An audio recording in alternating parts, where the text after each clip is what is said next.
Hello, my friends, and welcome to the Jeremy B. Hill Show.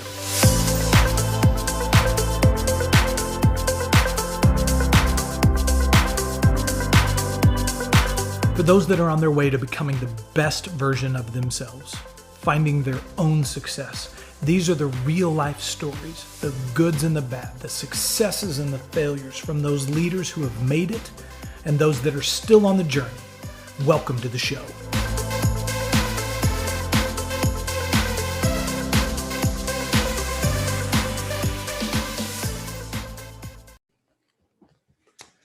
Wonderful. Welcome to another great show. Hello, Mr. Justin Donald. How the hell are you? I'm good, Jeremy. How are you doing? I'm great. Thanks. I'm so excited to share some time. You and I got connected recently through a couple of great friends and have just been reading on you and following on you and seeing all the wonderful, exciting things it is that you're doing. And so for those that are not familiar with you and your business and you know, Entreprenuer Magazine, I think, just called you the Warren Buffett of lifestyle investing. Like, if I was ever going to get a tattoo, that would be it, right? Like, that would be it. So I'm so excited to share some time with you. Thank you so much for coming on today. Oh, it's my pleasure. And what a flattering description or title. I mean, I'm the furthest thing from it. So, you know, that it's very kind when people, you know, share that. But I'm like, hey, if I could even be 1% of Warren Buffett, I'm feeling pretty good about myself. Amen. Aren't we all? Well, so for those that are not already following you or familiar with you, give us kind of, you know, 30 seconds on who you are and your place in the world and what great things you're doing and excited about. Yeah, Jeremy, that's a great question. So, you know, I've spent a lot of my career in an entrepreneurial space, but also in an investment space. So I've been investing for 22 years in some way, shape, or form.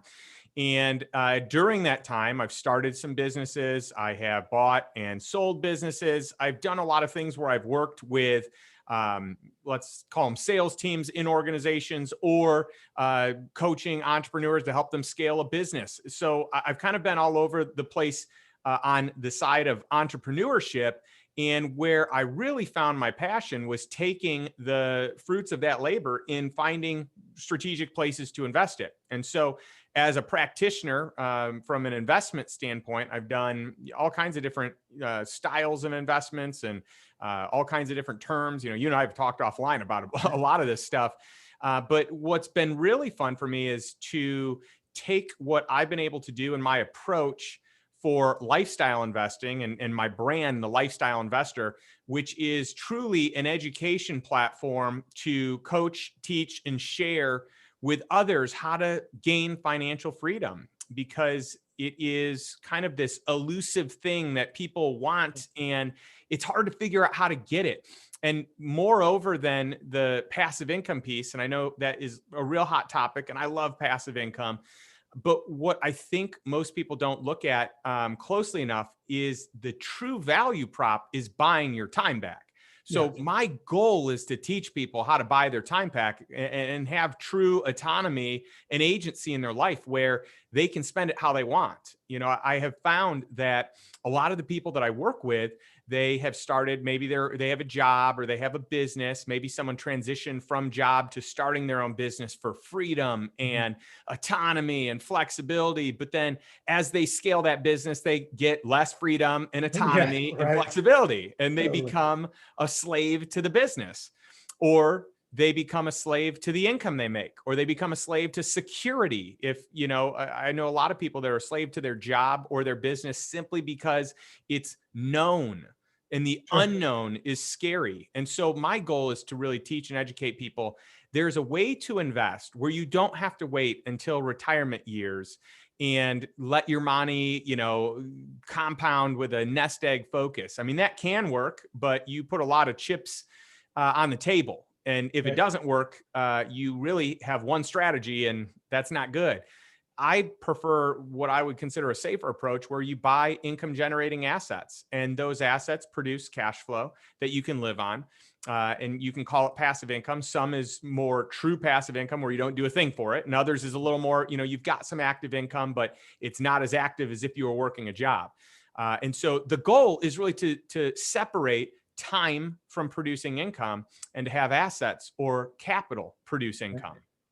Fabulous. Well, and I think that everything it is that you said there is really what probably keeps every husband and wife and couple and individual up at night, right? Like we're all trying to figure out a way to do more, to be better, or to not work so damn hard, or to, one thing or another, right? And we can always produce more money, and we can always, one thing or another, but nobody, regardless of how smart they are, has figured out a way it is to create more time that's been lost. And so love the philosophy behind what it is that you're doing. And so you've been an entrepreneur for a long time, but you haven't always been known as the lifestyle guy. And so how was growing up, and how did this lifestyle entrepreneur philosophy thing kind of come together? Like, was there a catalytic event that says, okay, I'm going to kick my boss's ass, I got to get out? I mean, how did this whole thing kind of manifest and kind of come together?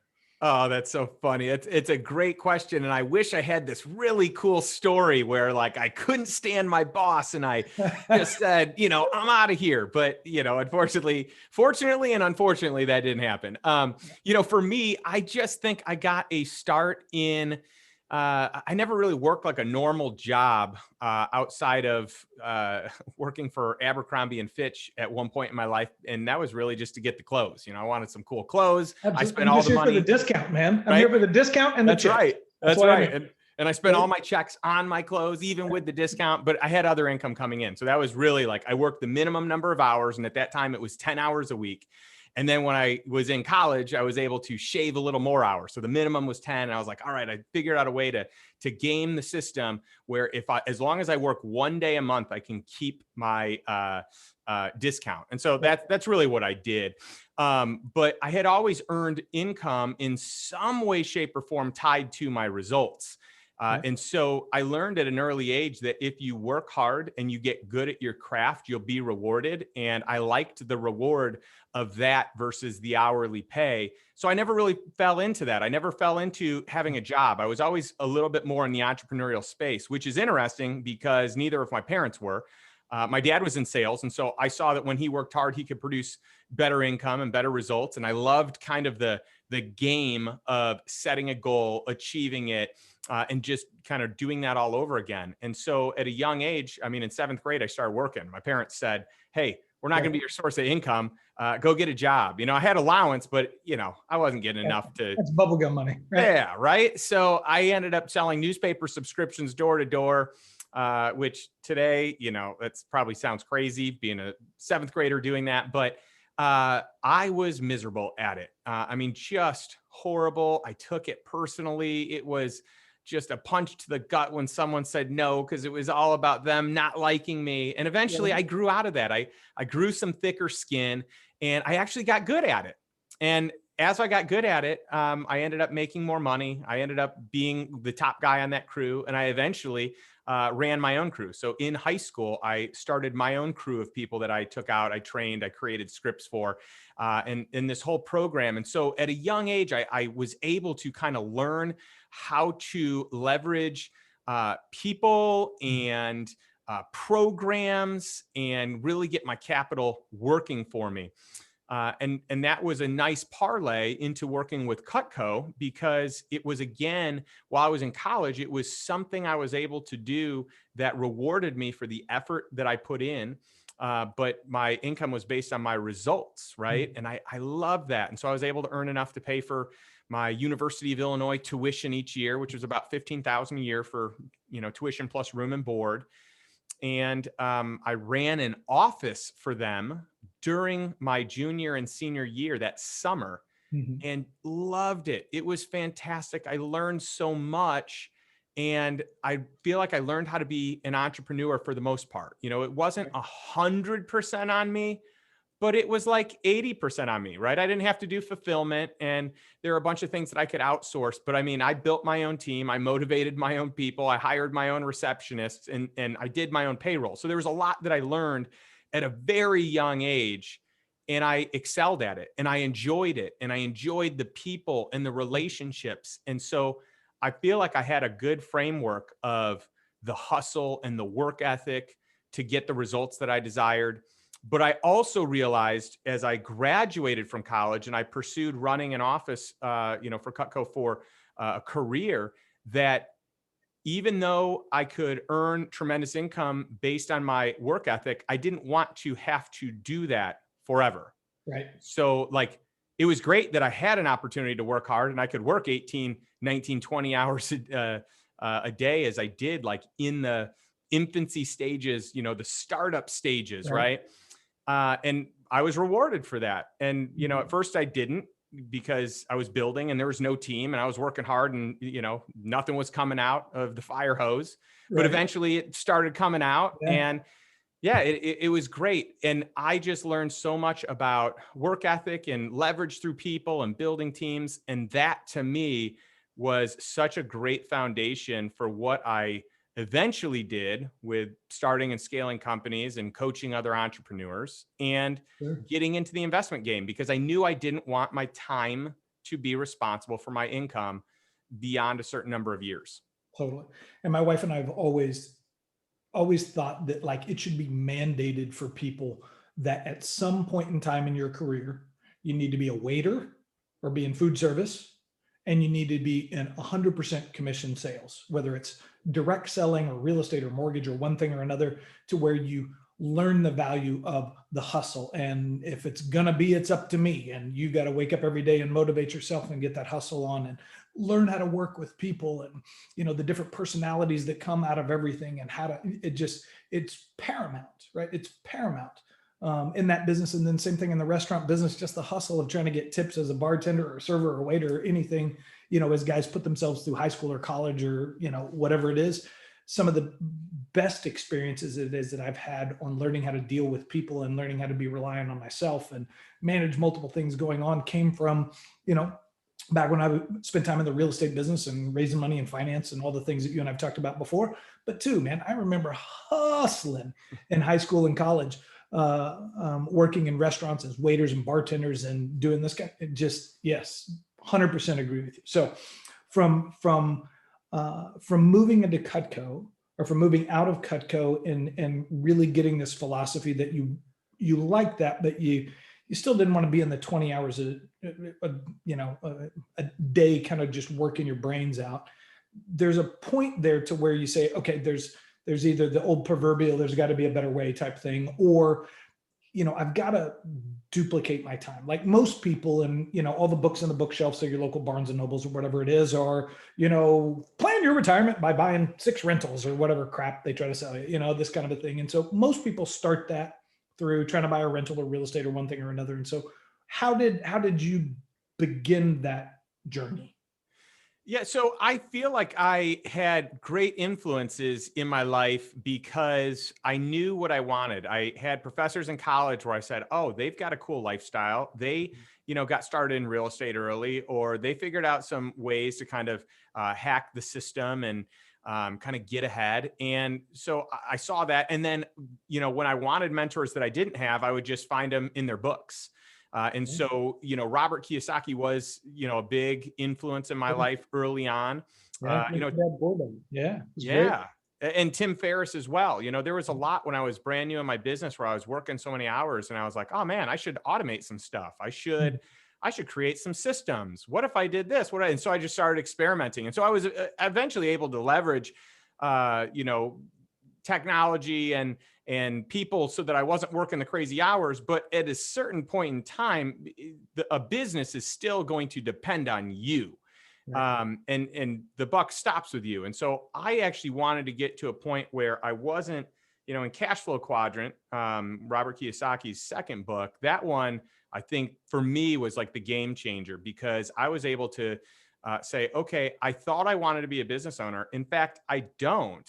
I actually want to invest in businesses. I love business. I want to be an investor, not a business owner. I can still have the same impact and influence and not be tied or chained to it in the same way.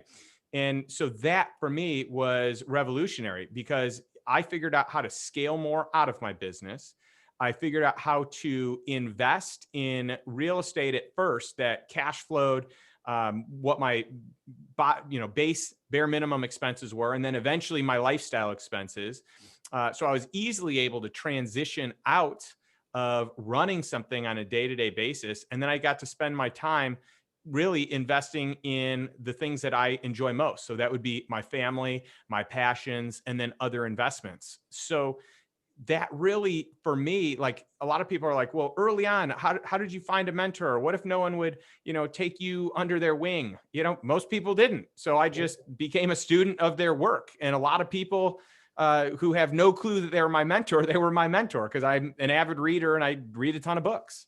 And, that's so, and so part of this is that people are just soft. I mean, you hate to say it, right? Like, it's kind of like, you toughen up a little bit, And so I'm with you on the fact that everybody wants well, God, I want to have passive income, or I want this, or I want to be rich, or I want to be sexy and good looking, or whatever they want to be, right? But I don't know how to do it, right? Or, man, it'd really be great if somebody could teach me, or but you have zero credibility. You're like nothing. You've done nothing. So anybody of any merits really has no purpose of listening to you, right? And so stop bitching. But the thing there that people don't understand, and I love that what you said, is that there were people that were my mentors, but they didn't know they were mentoring me, right? Like, one of my favorite things it is for people is, I'm like, grab your iPhone. See that little freaking purple button there? That's the entire universe, right? Like, there is a podcast, it is, about everything. Whatever the hell you want to learn about, whatever you want to study, whatever you want to read, whether it's Tim Ferriss or Kiyosaki or you or me or anything, right? Anything, there is something there to learn. And so we put too much emphasis on the fact that I've got to sit down and hold somebody's hand it is to learn, when there's an entire universe of books and podcasts and all this kind of thing that you could digest as much information as you want. So I applaud you for doing that and taking that approach. Well, thanks. And, it's fun. Like I feel like I'm going to be a lifelong learner no matter what. Whatever happens to me, I enjoy learning. And then the more I learn, I want to share it with other people. So, I mean, I can't even imagine what it'd be like if, when I was starting my business and getting out in the world, podcast existed. I mean, to actually be able to, find exactly what it is that you want, the people you resonate with. I mean, wow, we're in a day and age today that you can achieve whatever you want, and there's a clearer path than ever before. I remember when I was trying to find books, it was like, how do I find a book on this subject? Right. And I had to really work hard to find books on the topics that I wanted to learn about. Totally. So easy. So from you made the decision. It is, I'm going to be more. You had your Popeye moment. I've had all I can stands and I can't stands no more. Right. And so now you're making this mental shift to do something different. So, it's not like you wake up one day and rip open your shirt and you got like the Superman thing underneath, right? It's like, okay, now what? So you're reading, you're learning, you're podcasting, you're Tim Ferrissing, you're Robert Kiyosaki, you're trying to do as many mental push-ups as you can. But then, like, what's the first deal? What's the first thing that comes to you that says, okay, this is where I'm going to start? Sure. And for me, there was a little bit more of a transition right before I got to this next stage of my investing, because I transitioned out of running a business to consult. Okay. And then I transitioned out of that to start a business again. And then I transitioned out of that to do more consulting. But during that whole time, all the money that I earned from doing those things went to more passive income or more assets, because I already had the passive income to cover my lifestyle. And so that was just a way that I could accelerate what I was already doing. And so really, when I got started, I first began really with the stock market. And a lot of people don't know this about me, but when I was in college at the University of Illinois, I was in the business school, and there was a class that you had to apply for, and there was an interview process, and 20 students were selected out of the entire business school. And those 20 students got to manage $1 million of actual money from one of our donors. And so, wow. An alumni, a very successful guy. And of course, you don't want to lose that. So I got selected to be part of this class. And, that was my first real experience managing a lot of money that wasn't my own money.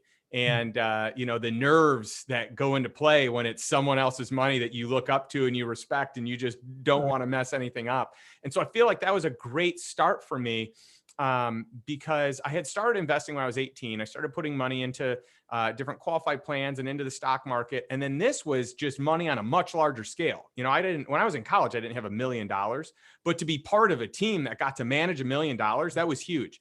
And so I really learned a lot of the ups and downs and, the positives and negatives of the stock market. And because of that experience, I think it also opened my eyes to the fact that there are other ways to do it. So I'm reading different books, I'm learning different things. And so as I am consulting companies or working with entrepreneurs,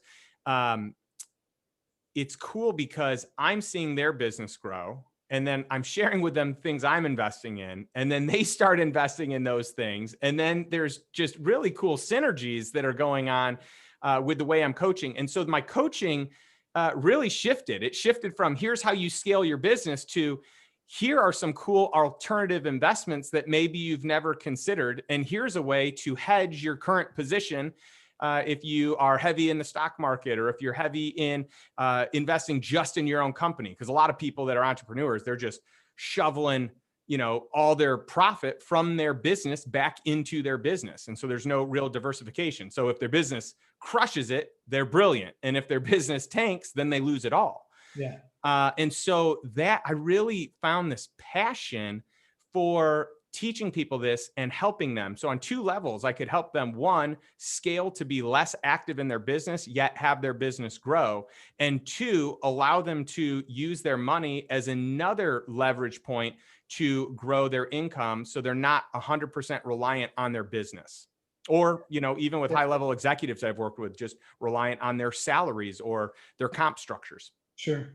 So, there's before this lifestyle investor brand came, it was really, operating as such, but it was Justin, right? It was just you and kind of your own thing and what it is that you were doing and other investments it is that you saw, and then kind of putting a wrapper around it to put a label on it, for lack of a better word.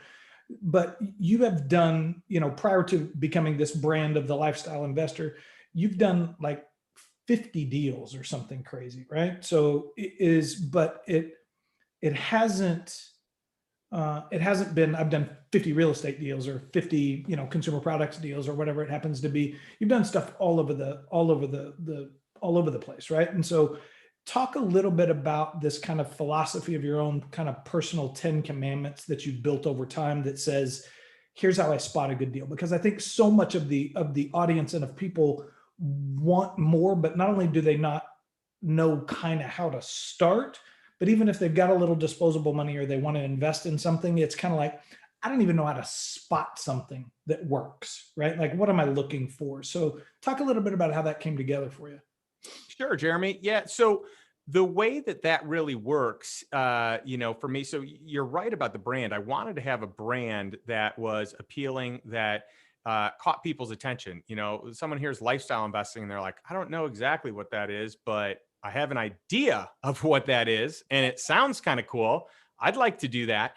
And I just wanted to have like enough intrigue around my brand that get people interested in learning a different way to do things. I'm not saying my way is the end all be all. I am saying my way works, but it's at least, something to consider. So at this point in time, I'm well over 100 deals, unique deals. And what's interesting about it is, like you said, it's all across the board. And you and I have spoken a bit about this. It started in real estate, but I've done a lot of debt deals. I've done, debt deals on the like hard money lending side, but I've done debt deals on a corporate level, backed by, appropriate collateral. I've done investments in operating companies where I've structured unique ways to be able to pull that initial investment out quickly to minimize the risk of a business succeeding or not succeeding, and having my return be subject to that.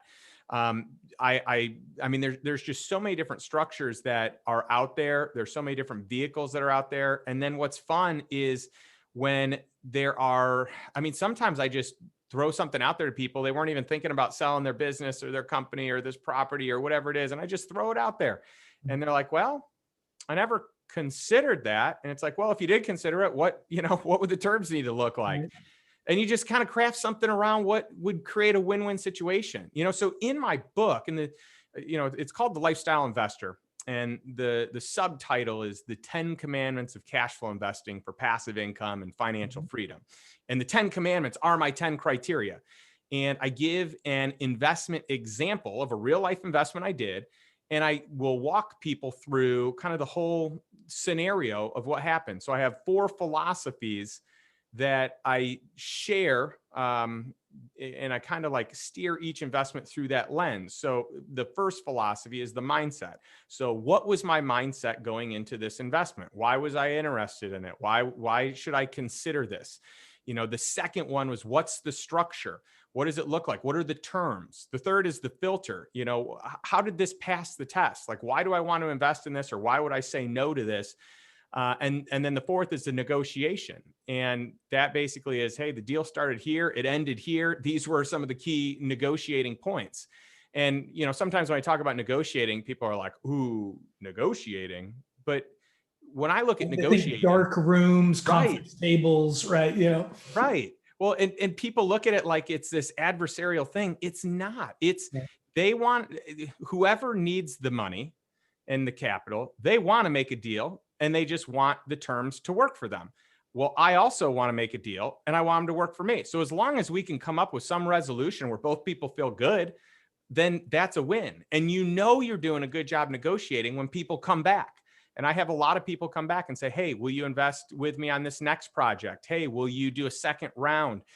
Hey, do you have anyone else that would be interested? I'm coming to you first. So I think that being, willing to negotiate is important, because whatever terms are given to you, if someone says, hey, I need an investment, here are the terms. Okay, well, those terms are already good for them. Yeah. If they're good for you, then proceed. But if they're not, make them good for you. Protect yourself in a way where you're not going to lose money and you have an opportunity to make some money. Sure.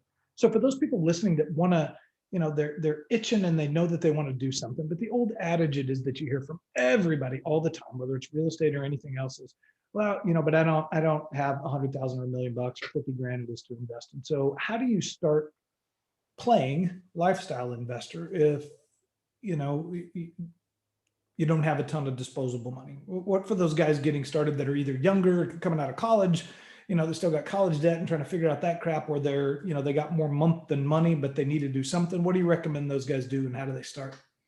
Well, one of the things I think is good is to figure out, what does it cost you to live? And does it really need to cost you that much? What can you sacrifice today for a better tomorrow? And that doesn't mean that you got to live out of a scarcity mindset. So one thing I don't agree is with people that are like, oh yeah, don't buy your latte because that $5 is going to be worth 500 in, X years. I don't want it to be like a scarcity minded thing, but I do want it to be, hey, if you're not investing or investing to the level that you want, are there some things that you can cut out temporarily to get to your investment dollars to where you want them to be? Because it will pay off. And unlike the strategy that a lot of people utilize, which is a nest egg approach, and let's wait until we're, 60 years old and retire and don't touch it until then. That example, your money has no utility. But what if you could actually invest it in a way where you get cash flow today and you get it every single month? Well, now it has utility. And I think people can sign up for that. It's like, okay, well, I can sacrifice today for, a new investment that's going to cash flow tomorrow. I don't know that I can sacrifice it today for when I turn 60, so it's a different exchange. And I think when people can rationalize that and see, I think that they can make that decision and feel good about it. And then, one thing, the way I started in real estate, I started there. Technically I started with the stock market, but my first alternative investment was real estate.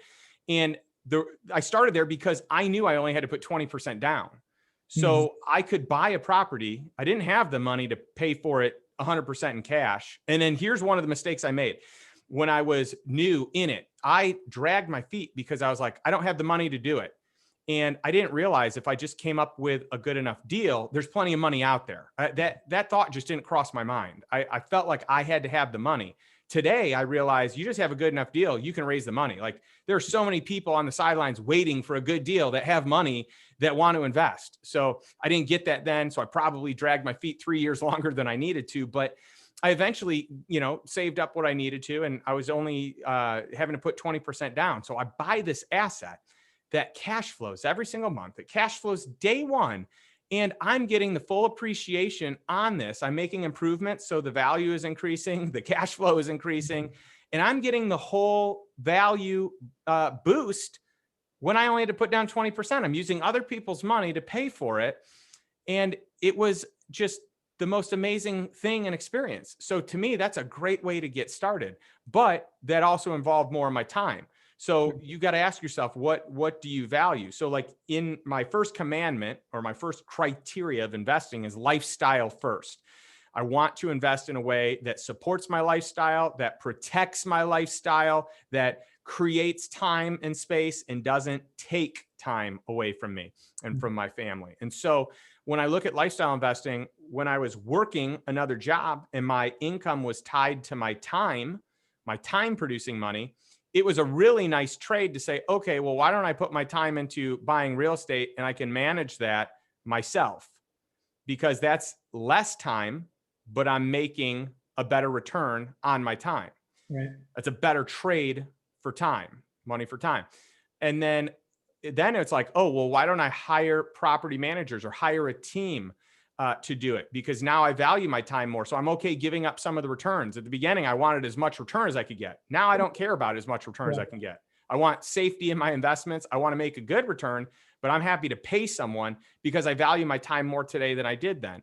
Well, then you can take the whole other extreme and you can say, well, what if you don't want to put any time into it? Maybe you're so busy with your business, you're so busy for your company, you're an executive at, XYZ company, or it's peak season and you're a sales guy or sales gal. And so you really think then of like, okay, how do I truly have a passive investment? Well, I can invest in a syndicate that is raising and hires, a true operations team to run everything. And, they do it by the book and they're professional. I could invest in some, a debt fund like we talked about. You had Don on your call or on your podcast. He's got a killer fund, and it's a senior secured fund that I think is great. And so that's a great way to invest, where you don't have to spend any time, but you get a good return and you're in the safest position if something goes wrong. So I think, one of the things that you said is you just don't wait till you feel like you've got everything figured out, right? Like there is, we've always believed, and I'm sure that similar, right, is that there can always be a better time. There can always, right? There's never the perfect time to get married. There's never the perfect time to have the kid. There's never the perfect time it is to make your first investment or to buy a house or to do whatever, right? It can always be better. You can always have more money. The sun can be shining, that whatever the situation is.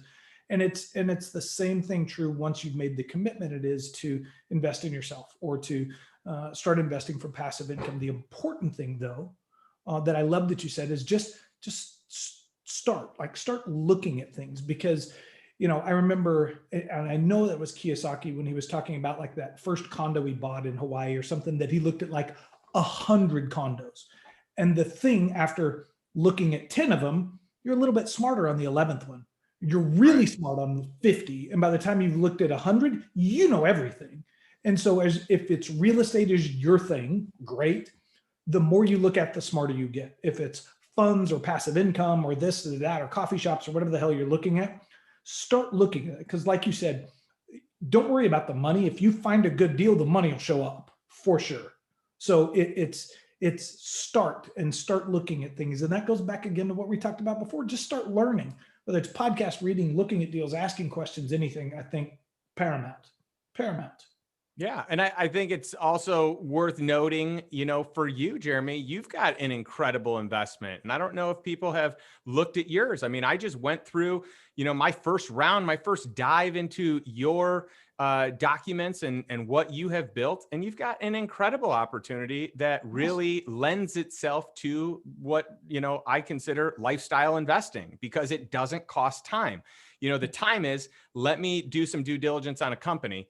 and let me, interview some of the investors, and let me go through the docs. Let me ask all the questions I need to ask. And that's it. It's a one-time thing. It's not like an ongoing consumption of time. And so when you can find great products like what you have, like what Don has, there are a ton of people that have great products. You really need to do your homework to make sure you're investing in a great product. Yeah. It saves time, and it saves, just Sure. the hassle of trying to figure out where to place it. Totally. You hear that, folks? Call today. Don't delay. No, just kidding.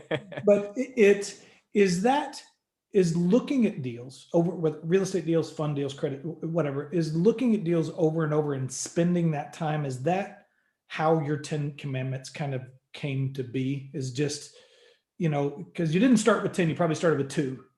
And then as you got more, 2 became 4. And is that kind of how that came?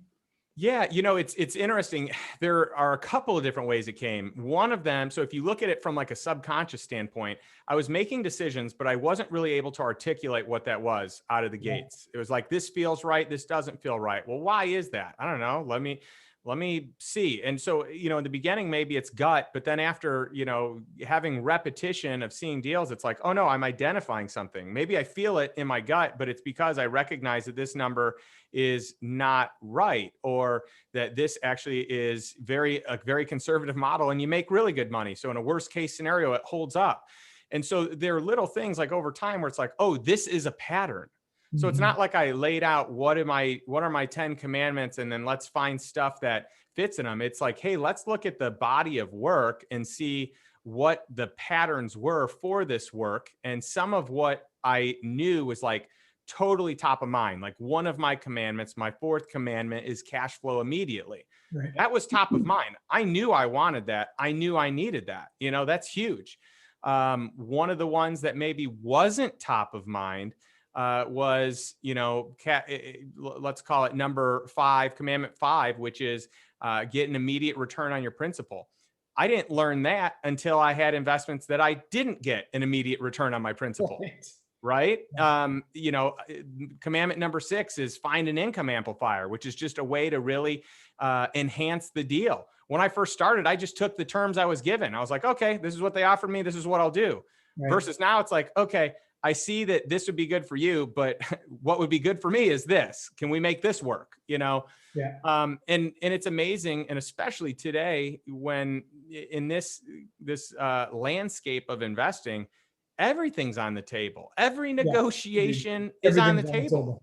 Yeah. Yes. And the deals I'm getting today, I have people like smart, sophisticated investors telling me it is impossible to get the terms you're getting. And they don't believe me until I show them a contract. Right. Like that's what's happening, these last 8-9 months. That's fabulous. Well, and that just number one, that's a testament to you, because, just this story it is that you just told is that, I'm smarter on my 3rd deal than I was on my 4th. And I'm definitely smarter on my 100th than I was on my 10th, kind of a thing. And that's how that forms, because, this deal I did, well, okay, that's what they offered. I guess that's what I'm going to take. Right. And then you're like, I don't like this part. Right. And so the recipe gets better over time. You get smarter over time, which is wonderful. So let me ask this. So you said earlier it is that let's get to that. One of the things I've heard you say and that I've read about you is how important it is to have the right type of people and the right type of advisors around you. So it doesn't necessarily have to be partners or employees, but there's no way you or I can know everything about everything all the time. And so much of your success in looking at a deal is making sure you bring in the right guys. So how are you working on making sure that you have the right expertise from either a law or a tax or anything? What do you do to do that? How important is that to your structure and how you go about it? Well, this is mission critical. There's no doubt about that, Jeremy. And I think about it this way: if you run your own business, well, it is imperative that you have great, smart, sophisticated people, high end, that can grow with you and grow with the company. All right. That should be a no-brainer. You really should not settle at any level, but it becomes even more important when you're talking about your net worth and protecting your assets and growing your assets and your livelihood. And so when I think about having smart advisors, and I mean, I think about the best of the best, and I have made a career of vetting and interviewing people. Like, I don't hire anyone until I've gone through a series of interviews with a bunch of people for any position, on my cabinet, if you will, of who I'd want to bring on board. So for my legal counsel, for my tax strategist, for my CPA, for estate planning, for, investment, we could even just say underwriting or analysis, all these are imperative. And the better qualified people are, the better analytics and protections you're going to have in place. Because, my second commandment is reduce the risk. This is such an important commandment, and it's Warren Buffett's number one rule, right? Don't lose money. And so how do you protect your investments in a way that you don't lose money? Because if you lose money, you have to work twice as hard to get it back, and you will have forever lost the opportunity cost of what that money could have produced. So I think that you need to have experts in your world that are going to help you, A, not lose money, B, maximize the returns, C, capitalize on the tax advantages, and D, protect you every step of the way legally through the process with the right contracts to get what you're supposed to get. And then finalize that with E, which is an estate plan that makes it so no one else can take your assets. Totally. And I think one of the things that people have got to understand is just like a doctor has specialties, right? You got a GP who does a little bit of everything, right? But then you have specialties from everything, from a heart surgeon, a brain surgeon, to endocrinologist, to everything, right? The same thing is true in your financial professionals, right? Like, just because your brother is an attorney or your next door neighbor is an attorney doesn't mean he's the guy to help you, right? There's going to be attorneys and tax practitioners and accounting and finance practitioners that have a specialty in real estate or have a specialty in licensing deals or something. Like, it's imperative it is that people make sure that they go a level deeper, right? Yeah. I want the master of their craft. And by the way, I love to keep it in the family. I agree, if you can. Yeah, but not to the detriment of my deal. That's right. And some stuff's easy to keep in the family where it's like, well, I'm going to have this expense no matter what. So, and it's kind of a fixed expense. So why don't we, or I budgeted for X, so why don't we give this over here? But I don't have to have the best in the world at it. To protect your assets, to protect your investments, to structure deals the right way, to have the best tax plans, these involve the best of the best. And by the way, I am willing to shell out the money that it costs to have the best of the best, because the return on that investment is truly the best return on any investment that I have made, period. 100% down. There's some things that you can't go cheap on, and that type of advice or counsel or the right guys around you, it just don't skimp there. You just Totally. I told a story like in my book. I remember having like a visceral reaction to the first time I got a legal bill, and I was like, oh, this is so much. I can't spend this much money on legal. This is crazy. They charge what an hour, and I felt like I was nickel and dime too. It's like, 0.5 hours, so you're charging me like, 5 minutes. And so I was like, this is crazy. And so I remember being at a point in time where I was like skimping on that. And luckily, I had a situation that ended up not being as bad as it could have been, but that would have wreaked havoc in my world. And I had a later situation where I was like, all right, now I see what good, legal counsel gets me, with documents and having really ironclad documents that say the intent of what you discuss, right? Because if you don't paper it the right way, it doesn't matter what you discussed and what terms you wanted and what everyone agreed to. It's what's documented. Yeah. And so I remember having one where, people's opinions change over time, where you might think that it was this, but, later you feel differently. And in this situation, I remember like, all right, I'm not skimping on legal anymore. And I spent a lot of money. And at that point in time, I spent, This is the most expensive contract I ever had. I think it cost me $15,000. Mhm. And I was like, and this business didn't make any money, so it's Right. like, oh my goodness, $15,000, and this isn't making me anything. That's a lot. What if it never does a thing? But that $15,000 was some of the best money I ever paid, because one, I got a framework on a great template that I could use forevermore, and two, that contract really stood in a time where it was challenged Yeah. later, Yeah. and it held strong. Perfect.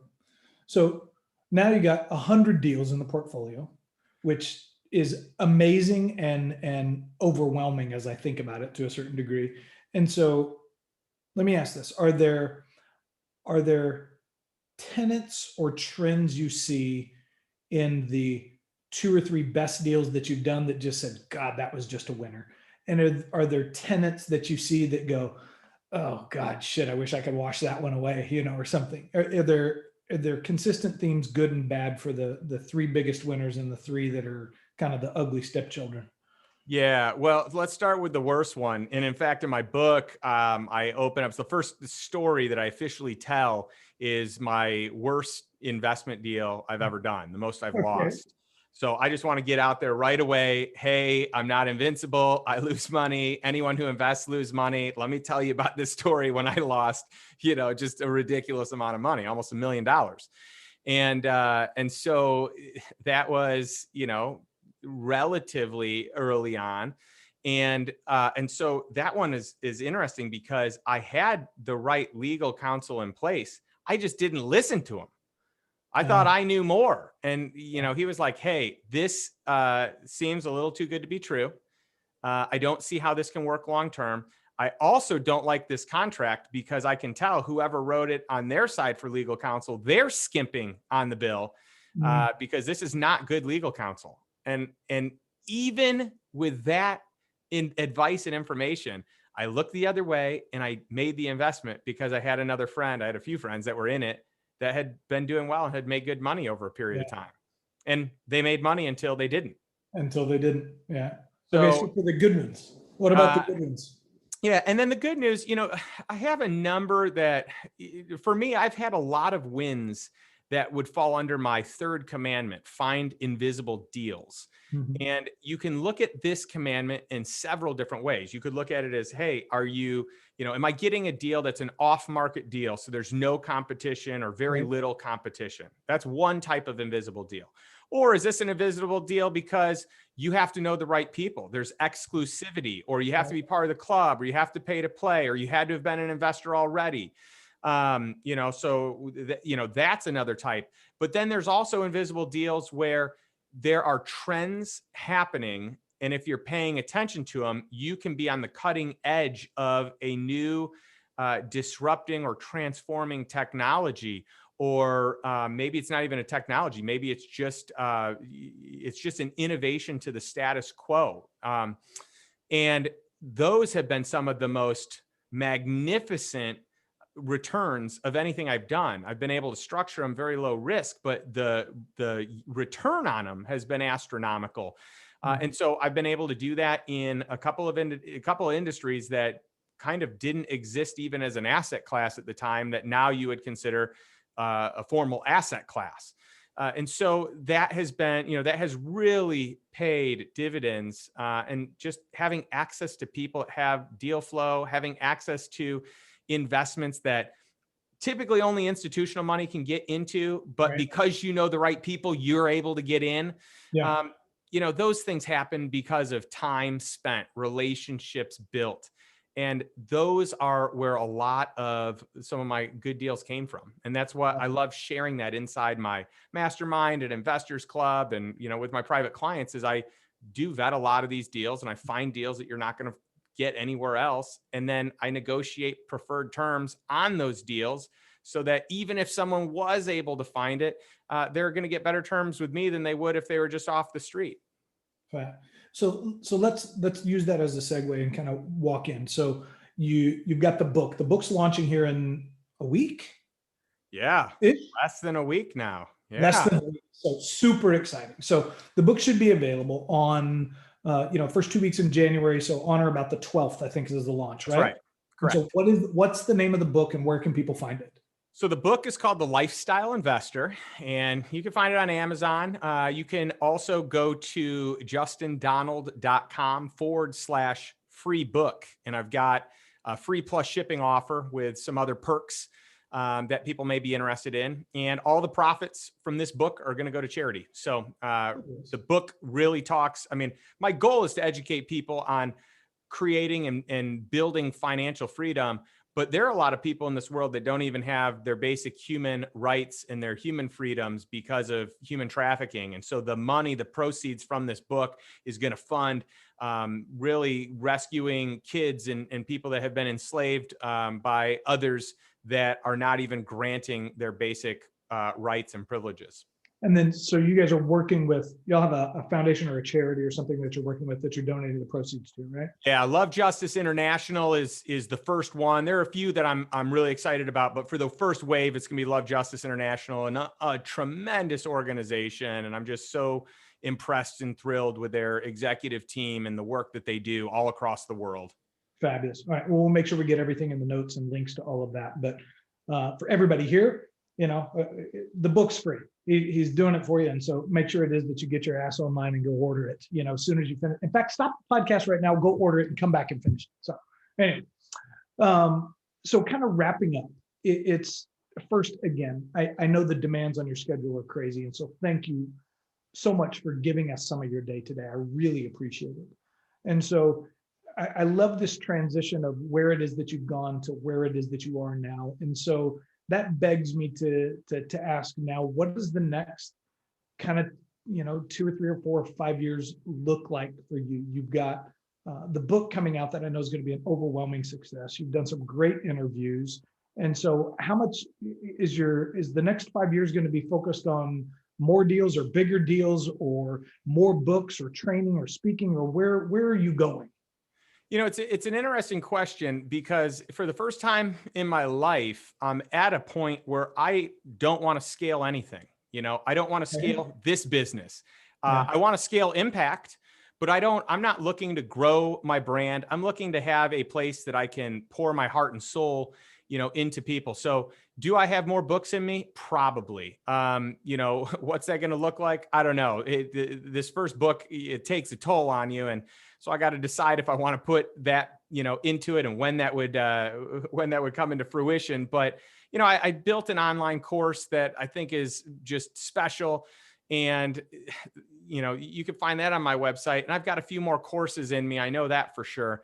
But more than anything, I really want to give the keys to people to be able to achieve and live and experience what I've been able to live.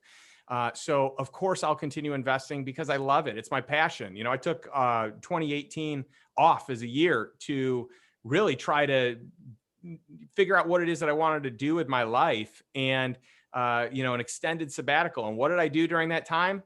I looked for deals, it was all I wanted to do. It was so much fun. And so that's never going to change. I feel like I am called to invest and support entrepreneurs and invest in, avenues that I think are fruitful and really bring awareness to those deals with other people. And I really just want to pour in on the education piece to teach people my philosophies and my strategies. My goal isn't to, people ask me all the time, well, here, just tell me how much to give you and you can invest it for me. And that's not how it goes. My goal is not to raise money. I don't have any SPVs. I'm not trying to make any, I don't want to make a commission. Because then I'm misaligned. Yeah. I want what I get to be passed evenly across everyone in my community so that everything is aligned, and I want to help people and I want to educate them. And I don't want to say, this is a good deal, this is a bad deal. I want to say, here are my commandments for investing. You can build your own, you can borrow mine, you can use mine to a T, but why don't you figure out what it means to you? And instead of relying on me or anyone else to make those decisions, teach yourself how to do it. And you've got those skills the rest of your life. Yeah, I want to teach you how to fish. That's right. Yeah, that's fantastic, buddy. So one last thing. Is there anything for you, I really feel like you've got a lot of things for yourself figured out. Like it takes so many people so long to finally not only figure out what they want to be when they grow up, but figure out who they are and kind of where they're going, right? Like it's, my eldest son is a freshman in university, and he's getting to that point where all his friends are, everybody's trying to decide what you want to be when you grow up. And I'm like, shit, half my friends are 50 and they don't know what they want to be when they grow up, right? So if you look at yourself 10 years ago and you look at the Justin 10 years ago, what would you tell yourself? What advice would you give yourself? What decision do you wish you would have made sooner? Well, I feel really good that I took the action needed to achieve the life that I have. And one of the critiques I'd have is do it faster, do it sooner, be more all in.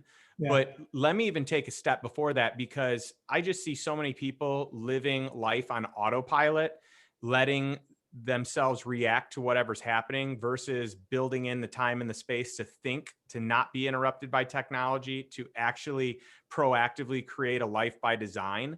So I think the first step is really getting clear on what it is that you want. Build space so that you can think about it. You're not interrupted. You turn cell phone, electronics off, and you can really get clear on the life that you'd like to build and who you want to be part of that life. And when I say who, like spouse, kids, peer group, mentors, like the whole 9 yards, your closest friends. Who are they? What does that look like? And then once you have that clarity, take action towards getting to where you want to be. And if you don't know how to get there, find mentors that can do it.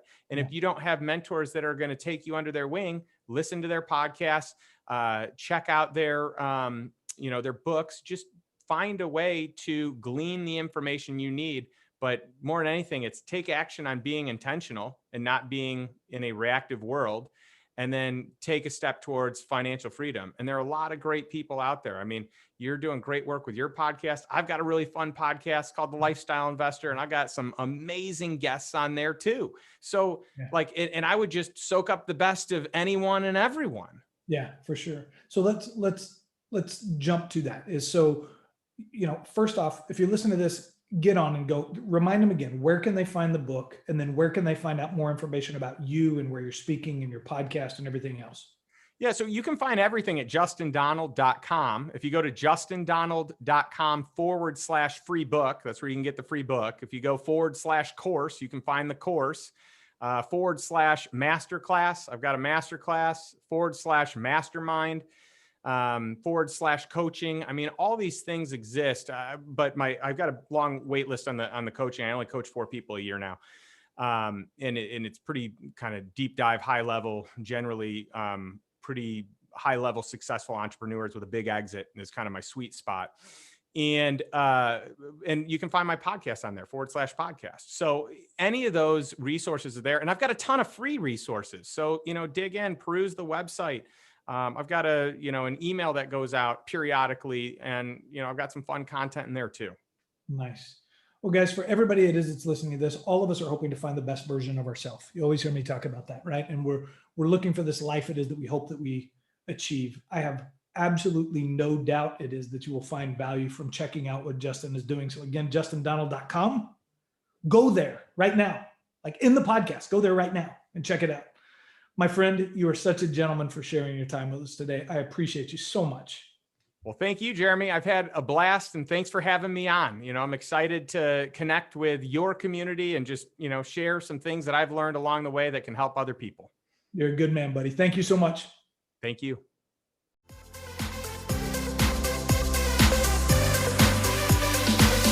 Thanks for listening today. This has been the Jeremy B. Hill Show. If you liked today's episode, go on and give us a 5-star review. Not 4, but 5. And even more importantly, share it with somebody else. This is Jeremy B. Hill. Your success is waiting for you, but it's not going to wait forever. Go get it.